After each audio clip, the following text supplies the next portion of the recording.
Today's video is all about creating a very soft, rich, luxurious emerald eye. And I'm going to be using the same Stila palette as I did before on my berry film on autumnal berries. But this time I'm going to start the proper way around, because when I did the berry makeup, I was very impatient. Knew what I wanted to deliver, and then I realised I'd done it the wrong way around. But that's all the time that I had to film. But there we go. There's me teaching you to be mindful of your makeup and think about what you're doing, and I'm just whacking it on and then making those silly mistakes. Minor mistakes. Not really mistakes, but you know what I mean. It takes longer than it should have done. So I've started with Medik8 Bio Cellulose under eye treatment, and this is under eye patches. And this is just a really nice way to really hydrate under your eyes whilst you are doing your makeup. You know, kills two birds with one stone. We're going to start. I've done my brows, obviously I haven't done my base, and I'm going to be using Universe. This is Trini London, and it's a creamy grey metallic eyeshadow. So I'm going straight in with this. It's a really lovely, rich, sort of bluey undertone, sort of quite pewter, petrol-like grey. So these shadows go on super easily. You can just trace the shape of your lid and push it up into your socket. You can blend that through. We're going to go for a really rich, inky eye now. So I'm going to take it all underneath, and you can smudge way into the corner, and like I've said before, it's just that outer corner that you really need to make it nice and sharp.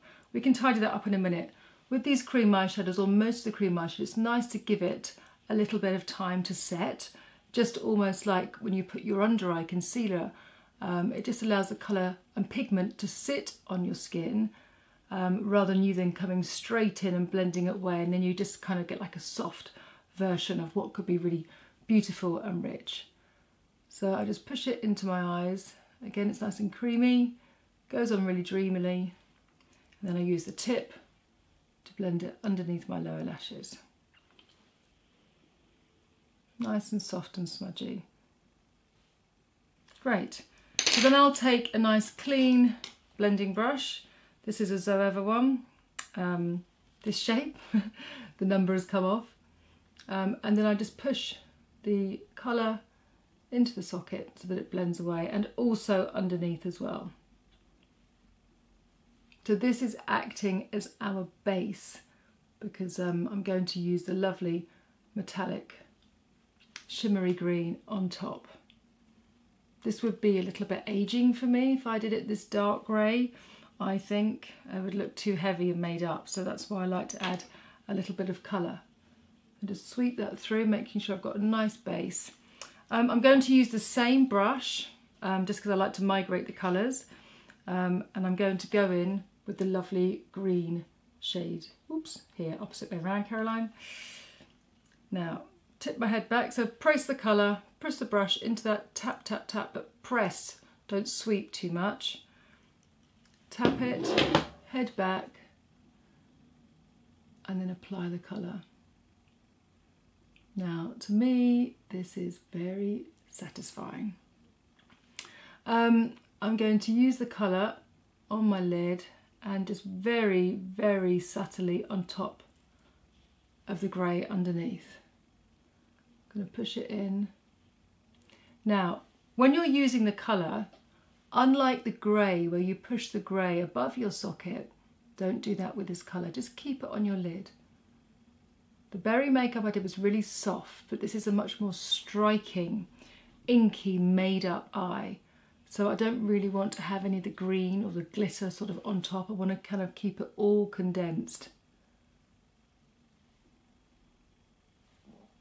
Lovely. Okay, so then take the black one again and just literally keep it in that lovely socket area of your eye. Don't sweep up towards your brow, because this is more of an inky eye where the darkness is going to come from the lashes, so it's just a little bit softer. Next, going in with Bedroom Black. This is Charlotte Tilbury Rock and Kohl. Again, a lovely super soft kohl pencil. Now there's loads on the market. I use only soft kohl pencils going in to the waterline of my eye, because otherwise what is the point?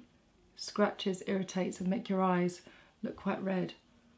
You just drag the kohl through your lashes and around the waterline, going as deep and as dark as you can and then go back on yourself here. So you connect that line and then just smudge it into the shadow. Again, go on the other side. I've no idea where all this glitter's come from. This is the trouble. Being a makeup artist, you hop from job to job. Glitter is the worst thing in any makeup artist kit, I have to say, because you literally have to almost dry clean your kit because one bit of glitter transfers from client to client, and that's the last thing that you want. So really pushing that into there. Now, as you can see, my eyes are looking quite small. That's because I've got no mascara on. I'm still going to go in with the inky black, and I'm going to go in with the Marc Jacobs. I'm going to pull my lid up, and just along my lash line, I'm just going to drag the ink. I don't want to make my lid heavy and lined. As you can see, I'm almost planting the liner, the liquid liner, just at that lash line, because I want to make a real statement with the darkness around my eyes so that that becomes the focus. And that is what keeps it pretty. So whatever eye shape you have, don't need to create a big thick line with liquid eyeliner. Liquid eyeliner is great at getting in between the lashes, really making those lashes much denser. And especially if you've got fine lashes, you know, you don't get that amount of pigment around your lash line just with mascara. So by just pressing, like I am here, that liquid liner into the bed of the lashes, once you put your mascara on, ta-da, it just comes to life, and it just looks really sophisticated, really opens out your eyes and makes them, the shape of your eyes, dominant. Now going in with a classic mascara here, Max Factor Masterpiece Max. It's got a great brush, you know how much I love the thin brushes, and you can just load the mascara on without it getting anywhere. And a nice fine tip for catching all the lashes underneath.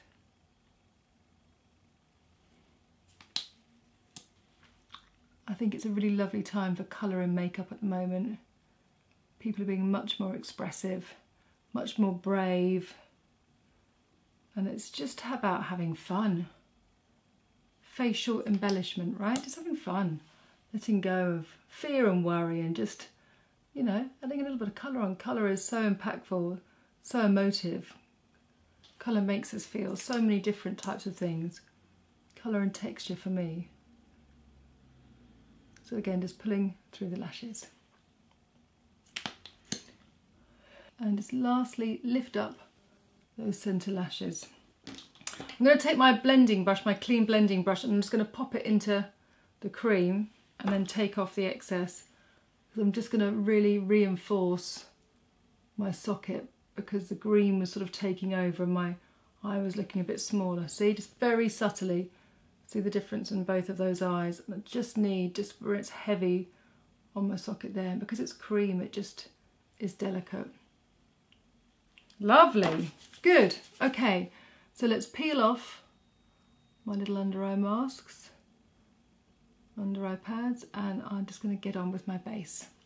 Because my eye's really striking and heavy, I'm going to go in with my CC Plus in medium, just to keep my skin fresh and glowy, not too heavily made up.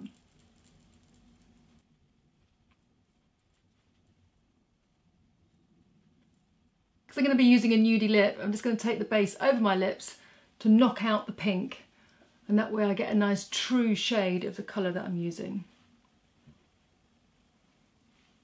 Such a lovely finish, this base.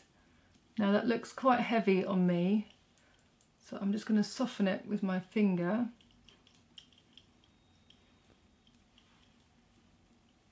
And especially remove it just around my top lip, because if I have too much foundation there, it tends to emphasise the lines around my mouth. And just remove it off my little mole. Again, I'm going to go in with my Perricone. I'm just really enjoying using this concealer at the moment. And that will just help to brighten that area.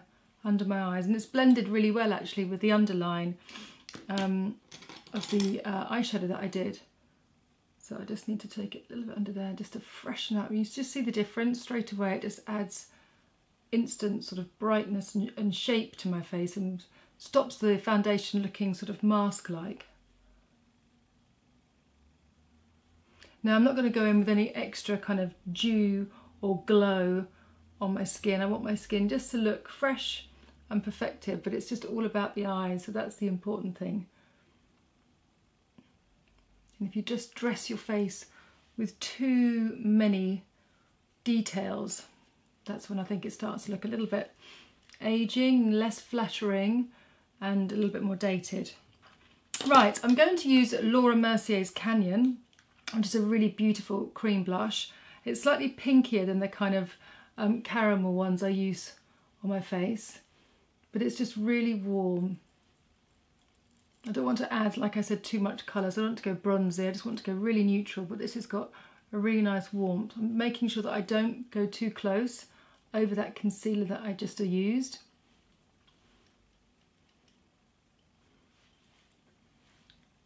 I want to keep it nice and light around the orbital area of my eye, especially with a dark eye, otherwise you tend to look a little bit messy. And it just stops the beauty of your face. You need to make sure that you're being aware of where you're putting your colours and why you're putting those colours there. Such a lovely, soft, pretty colour. I want my lips to be something of nothing, so I'm going in with Max Factor's Nude Glory. This packaging is familiar to you, is it? Wonder what brand that they were inspired by when they produced this product. I'll give you a clue. It's a French brand. It begins with a C. It's botanical. This is probably half the price. Oh no, I'd say a third of the price. But yes, a really lovely colour. And I have this in my makeup bag because whatever look I'm using, if I just want something subtle and soft, don't want to use a liner with this, I don't want to overdraw my lips, I want them just to be quite soft, because again, if I create a really solid mouth with the gloss, just end up looking a bit too grown up, she says at 46, but you know what I mean. No, you probably don't know what I mean, do you? It just looks too polished and too perfected, and I love makeup and I love experimenting, but I don't want to sort of have that sort of dolly finish to my look. I want it to look sort of cool and fabulous, obviously. So I'm just thinking having that softness. And that shade's really pretty. And again, it's super soft, just like a balm. I'd probably just soften my hair for this look, just to make it a little bit more soft, if I want to use that word so many times. But this is a look that I really like. And I probably wouldn't wear it in daylight. I'd wear it out of the evening, but I'm showing you in daylight. And I just think it's just such a gorgeous look that is different to grey or chocolate brown. Nice and heavy and inky on the lower lid, and then nice and sparkly emerald eyes on the top. Do it this way round rather than the way that I did my berry makeup, and it's kind of really effortless. Keep your skin fresh and your lips natural, and enjoy wearing colour on your eyes. I hope you've been inspired, and look forward to chatting to you below. Bye for now.